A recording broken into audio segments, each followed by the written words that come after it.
Okay, Assalamualaikum, selamat pagi. Hari ini kita akan belajar ekologi populasi. So, untuk hari ini kita ada 2 eksperimen ringkas yang saya rasa kamu boleh buat di rumah. Okay, so saya harap semua orang boleh cuba di rumah. Okay, untuk ekologi populasi. Apa yang dimaksudkan? Apa pentingnya ekologi populasi? Penting untuk menentukan bilangan spesies sesuatu organisma dalam satu habitat. Okay, so hasil pembelajaran di akhirnya nanti pelajar akan dapat menghuraikan faktor yang mempengaruhi taburan populasi. Dan juga yang kedua adalah yang paling penting sekali, iaitu dapat menganalisis data agar dapat menganggarkan saiz populasi. Okey, so apa maksud ekologi populasi? Ekologi populasi ialah satu kajian interaksi suatu populasi organisma hidup dengan persekitarannya. Maksudnya apa yang ada di sekeliling habitatnya lah. Itu yang dimaksudkan dengan ekologi populasi. Okey, so mula-mula sekali kita akan tengok apakah faktor yang mempengaruhi taburan populasi ni. Okey, so kita akan tengok tumbuhan dahulu.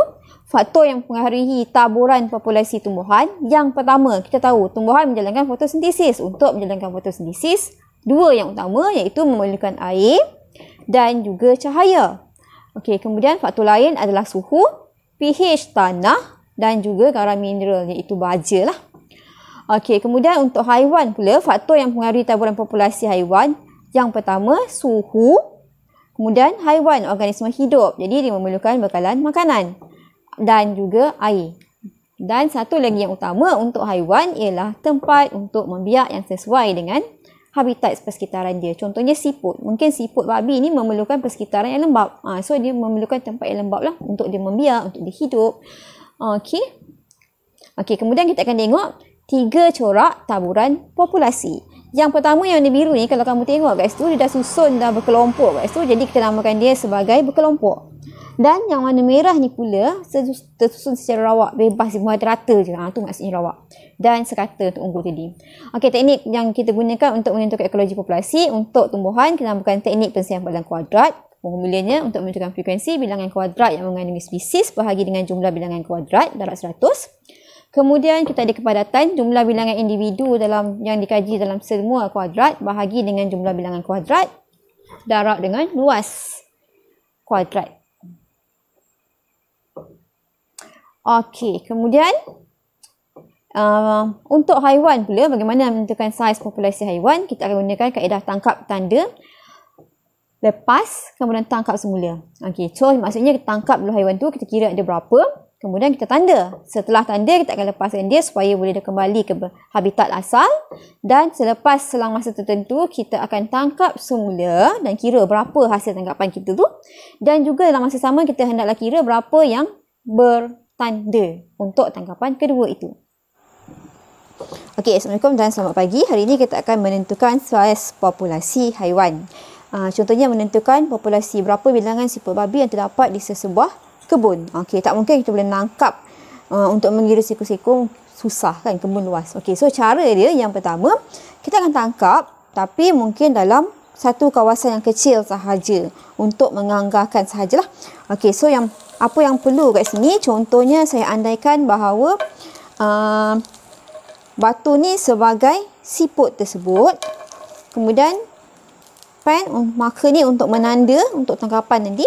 Okey, dan kenapa kita kena tanda dan tangkap haiwan tu nanti? Sebab kalau tengok formula di sini, untuk menentukan saiz populasi haiwan, kita perlukan tangkapan pertama darab dengan tangkapan kedua bahagi dengan bilangan tangkapan kedua yang bertanda. Maksudnya, bila kita formula yang kita dah pelajar sebelum ni, nota yang sebelum ni, mula-mula kita akan tangkap dulu. Kemudian kita akan tanda. Lepas tanda, kita akan lepaskan supaya dia boleh pulang ke habitat asal dia. Okey, kemudian mungkin selepas 2-3 hari kita akan tangkap semula. Itu kita namakan sebagai tangkapan kedua lah. Dan kita tanda, kita tengok daripada tangkapan kedua tu berapa bilangan yang telah bertanda. So maksudnya yang telah bertanda tu adalah bilangan siput yang kita dah dapat masa tangkapan pertama tadi. Kita tangkap semula yang samalah maksudnya. Okey, so caranya yang pertama, katakan saya ambil je batu ni secara rawak.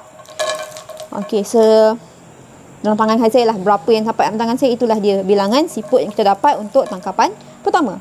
Okey, so kalau kat sini kita tengok kita ada 1, 2, 3, 4, 5. Okey, so maksudnya bilangan tangkapan pertama kita dah ada 5. 5 ekor katakan. Okey, kemudian kita tandalah, jangan bagi hilang penandaan kita tu sudah. Sebab kita nak tengok untuk tangkapan kedua nanti berapa yang bertanda. Maksudnya yang kita dah tangkap sebenarnya untuk tangkapan pertama tadi.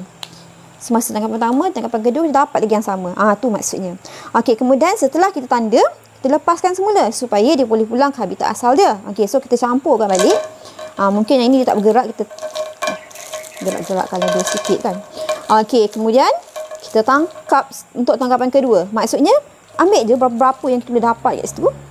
Okey, kita tengok berapa daripada tangkapan kedua kita ada berapa ekor. Okey, berapa batu yang saya dapat? 1, 2, 3, 4, 5 juga. Dan daripada 5 ni, kita tengok berapa yang bertanda. Maksudnya yang kita dah ambil semasa tangkapan pertama tadi yang kita lepaskan semula. So, kita cuma ada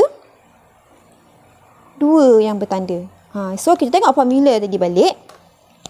Tangkapan pertama kita ada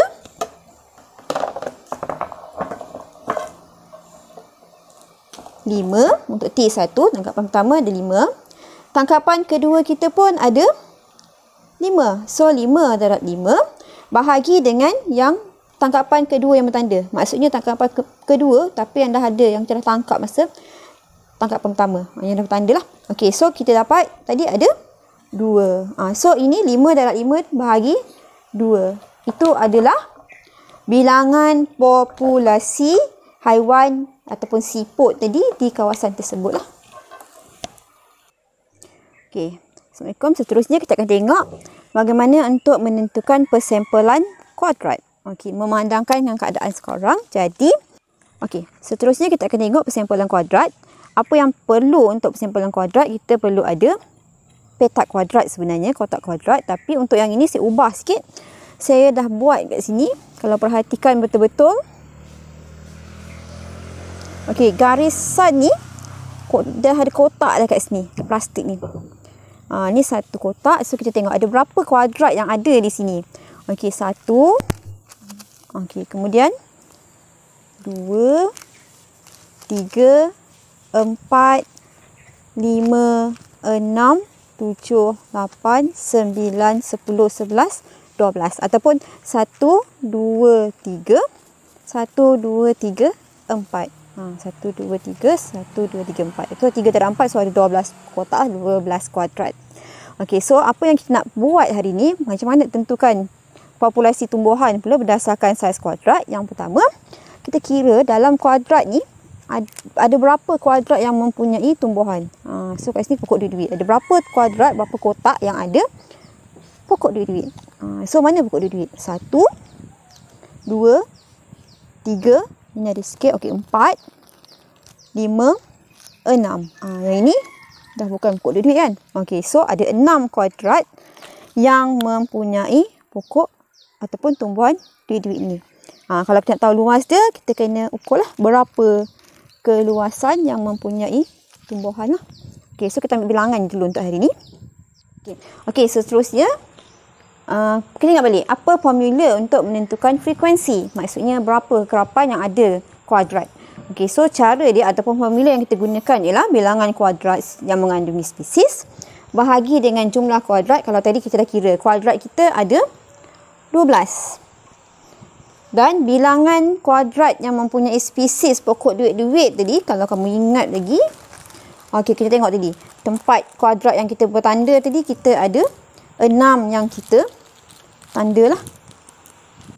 Okey, dan sekiranya kalau kita nak dapatkan kepadatan ataupun jumlah luas tutupan, kita perlukan, kalau kepadatan jumlah bilangan dalam kuadrat, kita kena kira lah sepatutnya berapa bilangan pokok duit-duit yang ada dalam satu kotak tadi. Kalau tadi kita cuma kira berapa bilangan kuadrat yang mempunyai pokok duit-duit. Yang ini kita perlukan jumlah. Contohnya, mungkin katakan batu ni adalah kita punya pokok duit-duit tadi. So, kita letak kita punya kuadrat tadi. Kita tengok. Dalam ni, kuadrat ni ada berapa batu ni. Berapa pokok duit-duit. Tu maksudnya. Kotak yang pertama ada 1. Ini 2. Tu maksudnya lah.